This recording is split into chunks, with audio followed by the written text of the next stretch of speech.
How did we come to have Brews and Bytes in Danville, Pennsylvania? Good question. A lot of people ask me that. Usually I respond witness protection program. but then the people usually laugh and then they're all serious when I say that. Because they're not sure where I'm going with it. But started off in Florida, and I'm a native New Yorker. We lived 30 years in New York, 10 years in Florida. And we sold our house, and our intention was to move to either Central America or Europe with the proceeds from the house. And but as fate would have it, a week before we closed on our house, my daughter gets hit by a pickup truck, which turned out okay. She's very well now. She the injuries were bad, but they weren't that bad to hinder her for the rest of her life, thank God.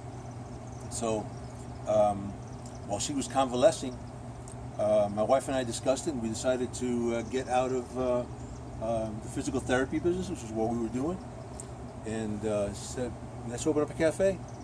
And originally it was supposed to be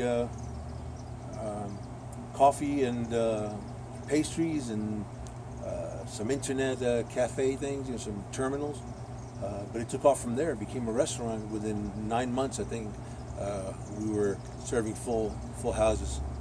Right. This is a place I come to with some regularity. It's not in my backyard certainly, but as I said, I was here yesterday. One of the reasons I come here, and the reason I started coming here, is one of the few places I know I can get vegetarian or vegan food that's really good, and it's not normal processed, common stuff. Which I greatly enjoy. There are also certainly non-vegetarian, non-vegan selections. How did the menu develop? What are the roots of the menu? Well, my wife started introducing mini puffer stuffers, which are puff pastry filled with different things like spinach and mozzarella, a potato and cheese, like a big pierogi. And we started introducing that, and people started eating them and asking for them. And then my wife just kept on expanding the menu according to demand.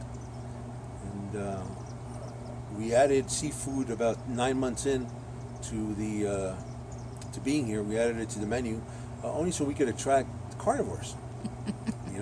We had a lot of carnivores that would never step in a vegetarian place because they assume that the food is just lettuce and tomatoes, if you're lucky. I'm familiar with that. Yep. And but it entices them to come in a lot of times with a vegetarian friend, and the vegetarian friend sitting across from the meat eater will sometimes have their plates picked off by the meat eater. No, that looks good.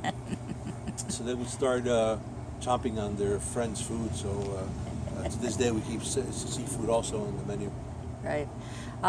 You also do some catering, am I right? Indeed.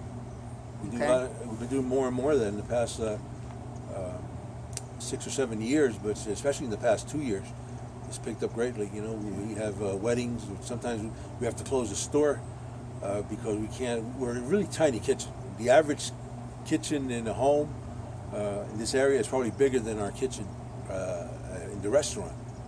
So it's very hard to serve the public and to be catering an event for 150 people in the same day. So you find us closed once in a while for catering, and I put it out there on Facebook and email blasts and so on when we're going to be closed. Catering has taken off. Where did the international flavor of the menu come from? Well, I'm a mutt, and so is my wife. When you go back far enough, we did the Ancestry DNA thing, and we found out that we had a lot more background in Africa, in Ireland, in the Middle East, Italy, Greece, Spain, and that kind of represents a lot of our flavoring for the food that's here. We've also taken a lot of Asian cuisine into account, and my wife expanded into Asian cuisine and doing a lot of Thai. I noticed that, yeah, and Yeah. I'm very fond of Thai food, so Yeah, I I'm dig it delighted to myself. see that. Yeah. Yeah, that's excellent. Excellent. This is pretty much just a family business, am I right? Indeed, Yeah. it is. It is a family business, owned and operated. I have some part-time people that come in to help out, and thank God for them, because I'd be totally stressed out if it wasn't for my wonderful employees. Yeah. Okay. How long have you been here? How did you pick Danville? Okay, we've been here 14 years. This is our 15th year in business. In other words, how do we pick Danville? Well, in searching for a place to open up our cafe, while my daughter was convalescing, as I said before, I was looking for commercial properties that had or were a restaurant before, had some equipment in it, and this building was for sale at the right price point. This one and another one in New Mexico, but the caveat was that we had to be near a really, really great hospital. It had to be amazing, because we have a child with many disabilities, and aside from that, we have my mom, who's elderly. Morning, Rachel. Even I bothered to fall off the building one time, and I ended up in Geisinger. So Geisinger was the biggest selling point, you know.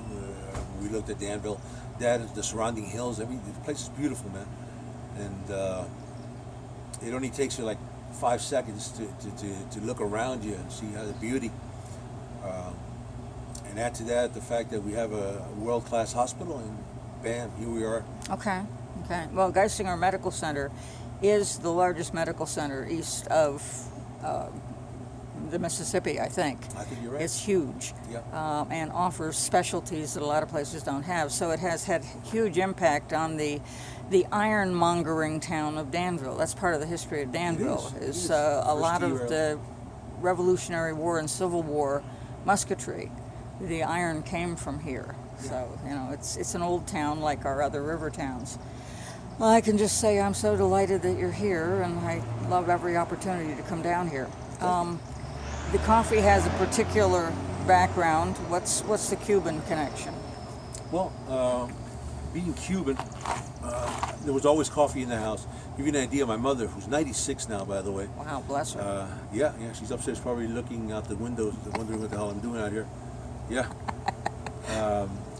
But as a 9-month-old, my mother began to put espresso in my Enfamil. It's true to life. And they wondered why I was hyper in school. But so coffee is part of the culture, like wine is a part of the culture, and coffee is part of the culture in Italy. But I take pride in the beans that we select here, they're specially roasted for us. And our American coffee blend is also specially selected. You know, it's half Sumatra and half Papua New Guinea, all organic, fair trade stuff. It's pretty amazing. It's excellent coffee, and it's something I normally drink a normal sized cup of coffee at any given time. When I come in here, I get the largest whatever it is. I particularly like the mocha with the Belgian chocolate. Oh, yeah. My Yeah. goodness, yes. Yeah.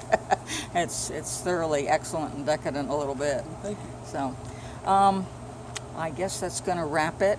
I really like this little spot here with the butterfly bush and these The marvelous butterflies, little they'll be buildings. coming soon. Yeah. Yeah, they will. Thank you very much, and I will certainly see you again, Jason. Thank you very much, MJ. Oh, wait a minute. Yes. Before we go, hours our hours. and location. Yeah, we're open. Location would be nice.